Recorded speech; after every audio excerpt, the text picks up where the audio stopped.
All right, welcome to this edition of Titan Leader Talks. We got the pleasure of speaking with Coach Doeren tonight. Coach, thanks for joining us. You bet. Just a little background for anyone that's not familiar. Coach Doeren, has kind of worked his way up through the ranks, took over at Northern Illinois in 2011, and has been at North Carolina State since 2013.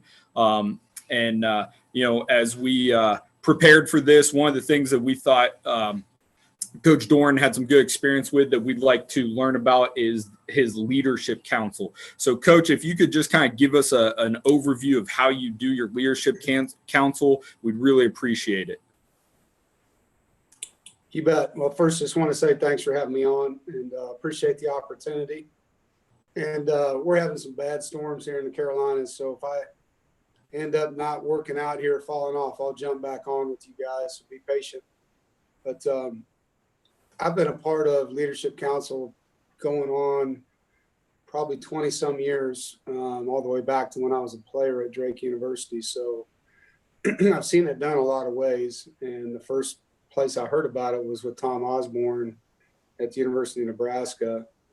And I've seen it at Northern Illinois done a certain way. We had actual professor from our business school, Dennis Barsema, who was a great friend of our program, taught our leadership classes to our guys. And there's three types of leaders we look at when we're talking about the Leadership Council. You have your emerging leaders who are your beginners, basically, that we feel like have it in them, that were leaders in their high schools, that were captains in their high schools. They've shown that quality, but they haven't made the plays yet, maybe at the college level, to have the platform to command people. And then there's the servant leader, who's that guy that does everything right, doesn't say anything, has no problem talking to a teammate next to him and encouraging him, but's not going to necessarily stand up in front of the team and give a speech, but he just grinds every day. He's that guy that, is a weight room warrior. He's a guy that loves practice, a guy that does community service, but he's not out in the limelight. He's not one of your focal point guys. He's a glue guy. And then you have your vocal leaders, your alphas. And so we look for those three types of characteristics when we're putting our council together. What I do now is I actually asked the guys to apply. This started 2 years ago to be on the Leadership Council. They had to write a letter to me on why they wanted to be on it and what they thought they could learn from it and how it would help them and it would help the team. We used to, prior to that, have our position groups vote for two candidates from their position groups that they thought represented their group as leaders. And that worked pretty well. What I found in that process was sometimes the guys being voted in were more popular guys, or they were just really good players, but they weren't necessarily the servant leaders of our team. And so I felt like putting a little bit more ownership in it would be good.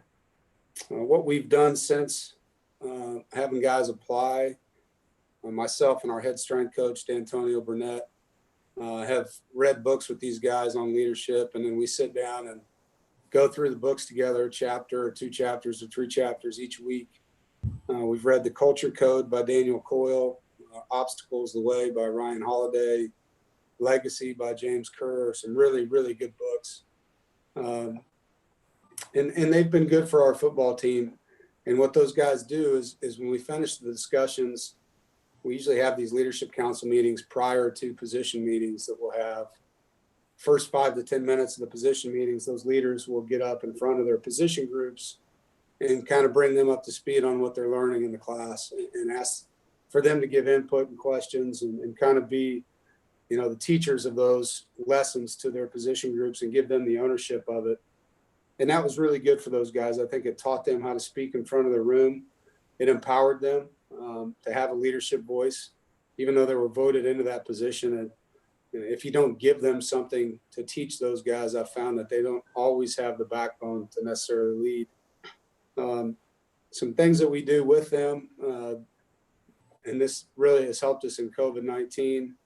The guys have set up a leadership partner accountability partner deal where each player on the team is assigned by the leadership council to another player on the team on the opposite side of the football, just to call each other every day, to encourage each other, to make sure each other are out of bed, to send each other videos of things they're doing athletically, and encourage and hold each other accountable, call each other out, and when needed, go to one of the leaders and ask for their assistance. And I think that's been really good during this 6-week quarantine that we're going through. Little things probably that everyone does. If I need an opinion on a uniform, if I need opinions on music that we're going to play, if I need opinions on meals, bowl gifts when we go to bowls, I'll go to them and ask them for that information. But that kind of sums that up for you, Brent. Yeah, so let's talk about back to the application process. So when they write you this letter, what sort of criteria do you look for to decide whether or not they make it on or not? You want to see that it's heartfelt, that there's been time invested in the letter. It's not just 2 sentences, obviously, but I want guys in the room that want to be in there. And I think there are some guys on your team, on all of our teams, that don't want to lead. They just want to grind. They don't want to have to talk to another player about doing something wrong. They want to encourage their teammates. But being a leader, as we all know, doesn't always come with being an encourager. Sometimes you have to be an enforcer. And so I wanted to find out what guys were comfortable in their skin enough to do certain things in the room. And it just gave me an interesting outlook on how they look at themselves and where they feel like they can grow. There was like 45 guys, and we're used to only having maybe 22 to 25 on our leadership council. That was 2 years ago. There was about 45 guys that wanted to be in there. And what happened is we started it, and all of a sudden it became like a class, additional class that they were in. Some of the guys didn't want to be a part of that. It was too much. And I think that's what we wanted to find out. Who was willing to invest to do what's necessary to be in that role? Because in my opinion, there's nothing worse than false leadership and a fake, a guy that gets up and says one thing and then does another. And we're trying to prevent that. So when you're building the membership, do you have a set number you go with? Is there a certain number of kids from each grade? What exactly does that look like? I've done it that way. I've had older players, younger players. When we used to vote 2 per position group, we then had our true freshman class vote for 2 so that they had 2 representatives in there, because usually they don't get voted in just because they haven't done anything yet, just so that they were able to have a voice. And I thought that was good. I thought that was a good way of doing it. And I think, letting them vote for guys to be on there is a good way to do it. Again, I just found like some of the guys I wished were in there weren't always voted in. Obviously, I have the veto power to add a guy if I want to, but at the time I felt like I should honor the players' requests on who was sitting in there with their voice. So from a productivity standpoint, because a lot of people, toy around with this idea of captains versus leadership councils and, some other things. So, what do you think it is about the leadership council that you get as a team that makes you do it year after year? I think it just depends on the team. When I first got to NC State, I didn't have captains. We had game captains. And again, that was about building a culture of earning things. And at that time, it wasn't a team that had a bunch of first round draft pick type guys sitting on the roster. We had to go recruit them and build the guys we had. And I just wanted them all to feel like they could earn the respect of being a captain if they did things right. And so that was how we did things here for a couple of years. And we started to have some really good leaders emerge on our football team. And I felt like it was time to, anoint some guys with the captain opportunity. And so we've started to do that. And, I think having captains is a really good thing if you've got good captains. I've been on some teams where you didn't, we were a super young football team here last year. And I was at another school one time where we were a super young team and we just didn't have great captains that year. And in those years, I would tell you, maybe it's better not to have game captains. Your leader might be a sophomore, And you may not know that, if you have a small senior class and a really talented freshman and sophomore class, you may not exactly know who it is going into your fall camp. Okay, that makes sense. So you mentioned this is almost like another class for the kids. So you mentioned doing book studies. You mentioned previously it was run by a college professor. So do you have a set curriculum that you go through with these guys, or is it more of something you cater every year? How exactly does that work?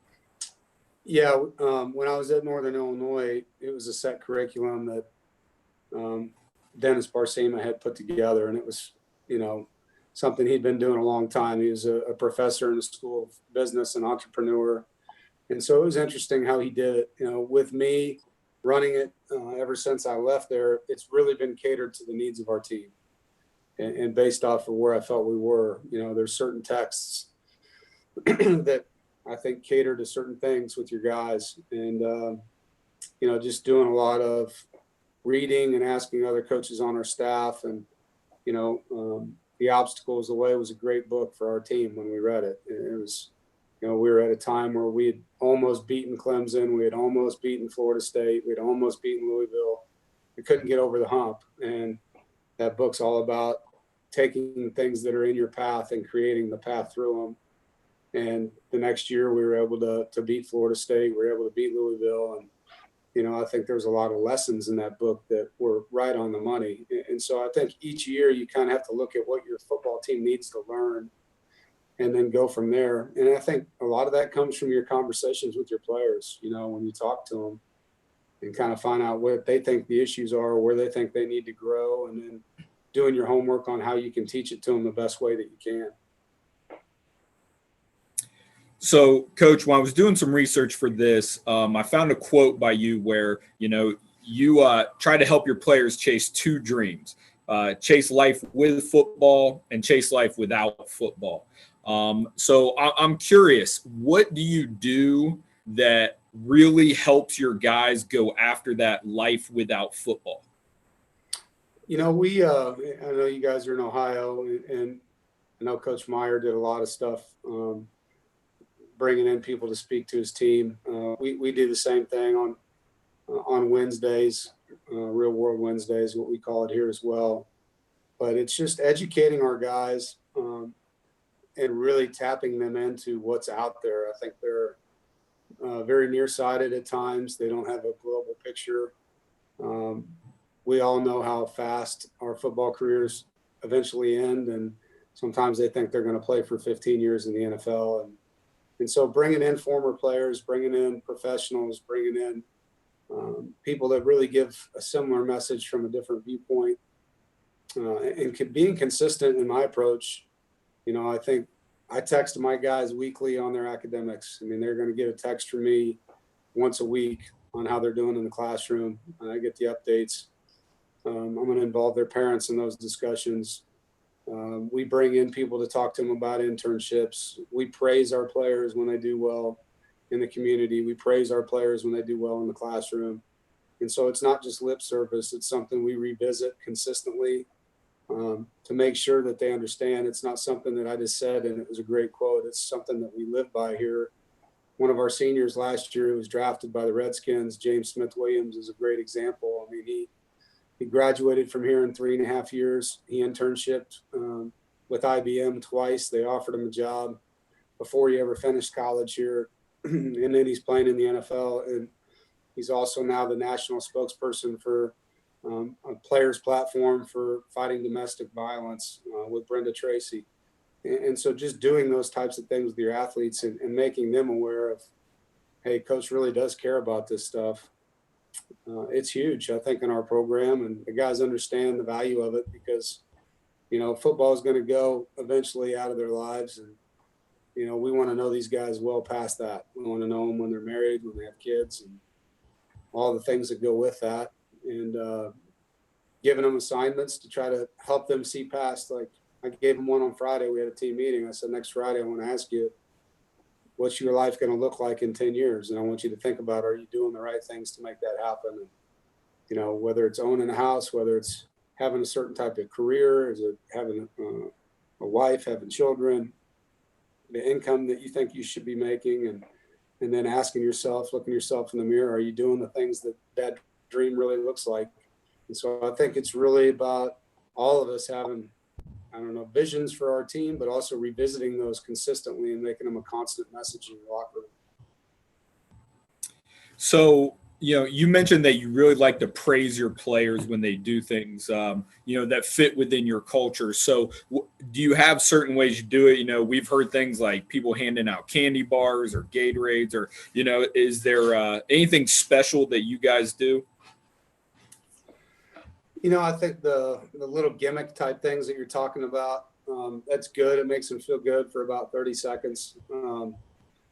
And we do those things. So don't get me wrong. I'm not saying those aren't good ideas. Honestly, I think it's more about creative ways, and I don't have a certain way. I think even calling their parents when they do something really well and praising their parents, because a lot of times, as we all know, when our phone rings and it's a teacher or a coach, it might not be a good phone call, and I think doing those types of things for your guys. For us, when guys get above a 3.0, we put their picture up on the wall for that semester. It's called the Scholar Ballers. And just to recognize what they did in the classroom, I have them all stand up in a team meeting, and everybody goes nuts for them. And we give them that, right up there on the same wall where there's all ACC players. There's players that get 3.0s for the semester. So, I think it's just little things like that. We do have competitions amongst our team where there's winners dinners and things like that where they'll get to eat out. But right now we can't do that. But, in a general semester, there'll be those types of things that we do. All right, let's shift gears a little bit here. You've talked about how you try to develop your players. Obviously, you have your program message, and you have to have a staff that supports that. So what are some things you do to help your staff kind of develop and, carry the message that you want to your team? Well, I think you got to have one voice. And for us, when we sit in there as a staff and we go through the standards of our program, the core values of our program, the mission statement of our program, the identity of our program, all these things, I'm teaching it to my staff, and then I'm asking them to be a part of teaching it to our team, and I empower them to do that. I give them a platform to speak in front of our players, and I'll assign, Coach Gibson, our defensive coordinator, hey, I want you to take the next team meeting and give 10 minutes on a certain topic, and let him have that, and then I'll do it with another coach the next week. Those guys know they can come to me and offer me suggestions. I don't not listen to my coaches. I think that's one thing that I don't know if it's always been that way everywhere I've worked, but I ask for their opinion. I want their opinion. Not that I'm going to always do what they tell me to do, but I do really want them to give me the pulse of what their players are giving back to them. Our culture is, like everybody's, something that you're proud of, but I think you have to understand that you have to teach it to the people that are going to teach it to your players, and then it has to evolve, and then you have to constantly enforce it. And I think the hardest thing is when you have subcultures. I don't think, just my opinion, all these teams out there, and we're no different than any of them, you want to have positional pride on your teams. Your DBs want to be great. Your wideouts want to be great. Your linemen, so on and so on. But it has to align with the culture of your team, and the subcultures can't tear down the culture of your team. I think everything has to start from the top down.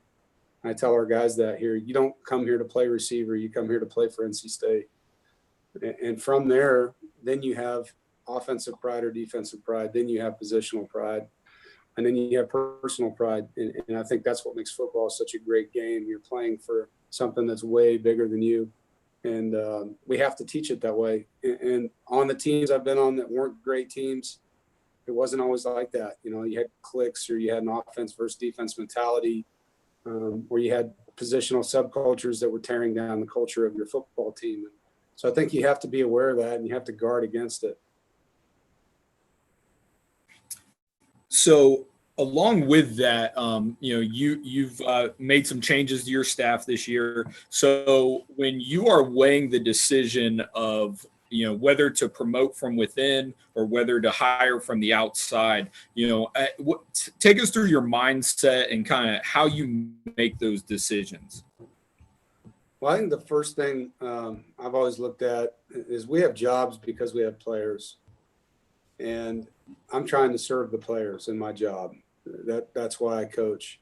I want to help them become the best them. And so to do that, I have to surround them with people that allow that to happen, that have creative minds. They're going to hold people accountable, and they're going to serve the vision of the head coach and the administration. And so when I have a job open, whether it's because a coach leaves or he's dismissed, it always starts with the guys in the room that he's going to coach. What does that room need? Do they need an old school guy? Do they need a younger guy? Do they need a teacher? Do they need a yeller? Do they need a talker? I always look at it from their point of view. And in certain cases, I've talked to players about what does your room need right now? And then so when I start interviewing guys, if I don't already have that person in mind, I will look for that type of characteristic in the interview.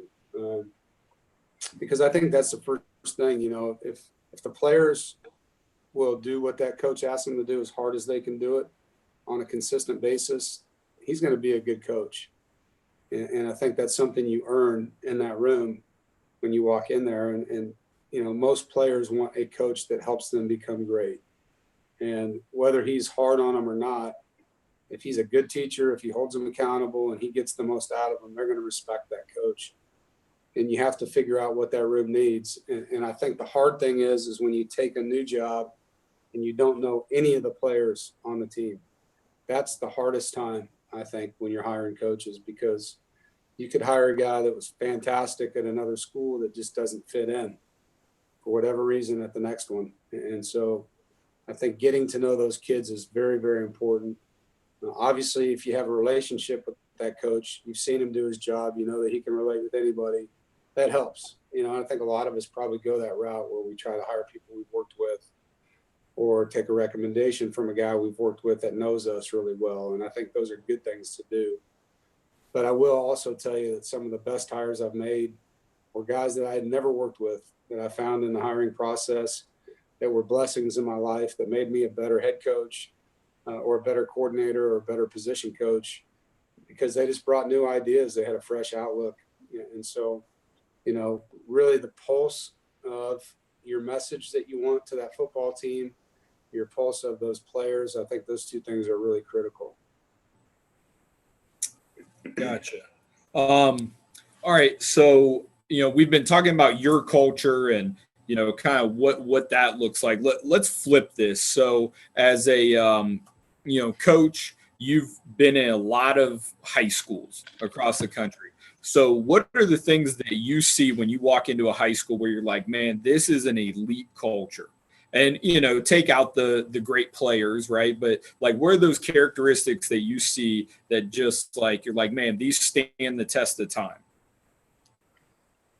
When for me, and I was a high school coach, the first thing I look at is how clean is the school. Be honest, when I walk into school and it's an absolute mess, it worries me a little bit about the culture of their school. And I don't think that has anything to do with the socioeconomic background at all. And I've been in every type of city, rural, urban, it doesn't matter. If you have a great administrator in that building and kids are in the classrooms, it's quiet, doing things the right way in the hallways, it sends a great message as a college recruiter, I think. Then you get into the AD's office or the head coach's office, and it's put together, it's professional, it's got the core values of their team or whatever their slogans are that they live by in that school, and they're present, and you can get a feel for what that team is talking about. It's not just 75 posters from 75 schools and you have no idea what the culture of that school is. It's just whatever they got sent in the mail, but I think a clear and concise message to the players is critical, and, letting the players know what that is. when you walk in there as a college coach, there's some schools where you can clearly see it. There's great leadership, there's organization, there's unity, there's vision. And then there's other places you go in and there's the opposite. And so that would be my answer. Gotcha. All right, coaches, I'm going to look here online, see if we got any additional questions. All right, someone just sent me this one. So you mentioned you were a high school coach, and it looks like you've kind of climbed the ladder here. So what advice would you give someone that has that aspiration to go from coaching at the high school level to eventually being in your seat? You know, I think you just have to have a relentless pursuit of it and understand that it's not pretty getting there. And fortunately enough for guys today, the staff sizes have grown. And, you know, from the 10th coach to the quality controls to the analysts to the extra GAs, there's a lot more coaching positions than when I was coming out. There was a GA on offense and a GA on defense. And that's really your only chance to get in. And so I was lucky that my college coach that I played for at Drake offered me a chance to go there and be one of the GAs. But, you know, for me and the high school level, I would go to clinics, I'd get to know the coaches. I would go to their practices and ask if I could sit in their meetings. I would ask to get one-on-one time with their staff. And I grinded football. And I'd be in there until they kicked me out. And there are camps in the summers. You know, I was a camp counselor. I was volunteer coach, anything I could do. I mean, on spring break, we would take off, and I grew up in Kansas. So, you know, we would drive around the Big 12 and go from Oklahoma to Nebraska, to Oklahoma State, to Colorado, and just go visit the college coaches, work their camps, and get to know people that way and try to build a network. And then when, you know, the college coaches would come in and recruit, obviously we would spend time with the guys that were, I guess, humble enough to do that. You know, some of the college coaches would come in and they were fantastic with the high school coaches, and some of them didn't want anything to do with us. So, you know, I think I was just always looking for people that would let me learn and show that I loved the game and that I had a mind for the game, and eventually got a break. All right, another question coming to us. So obviously we don't really know deadlines and times and stuff, but what are some of the things that you're planning to do to kind of hit the ground running when all this COVID stuff gets lifted? Well, the first thing I want to do is just be with my players. You know, I miss those guys, and seeing them on the screen is not the same as seeing them every day. I know you guys all know that. And just get in front of them, tell them how much I miss them, how much I can't wait to help them get better, and get a feeling for where they're at. And then, you know, we'll have to assess their conditioning and strength and health and all those things before we can get moving with them. But I think it's a relationship business, and just to get in front of your guys, to get in front of my guys, and, you know, talk about the perspective that we've all gained, I hope, through this. I know I have. I think we all take a lot of things for granted on a daily basis. And I think this has been a great opportunity for college players who have so many great amenities in their lives on scholarship, from, you know, the trainers, the strength coaches, the nutritionists, the tutoring. They have so many things in their lives that they probably dreaded that they now are begging to have back, that, you know, just get around them and remind them of that. And there's times that I can remember where players would complain about, oh, we got to practice or we got to run. And now it's going to be, I can't wait to do those things. You know, they're sick of being on the couch somewhere. But, you know, I think that's the first thing I'm going to do. And from there, it's just how fast can we get these guys ready to play?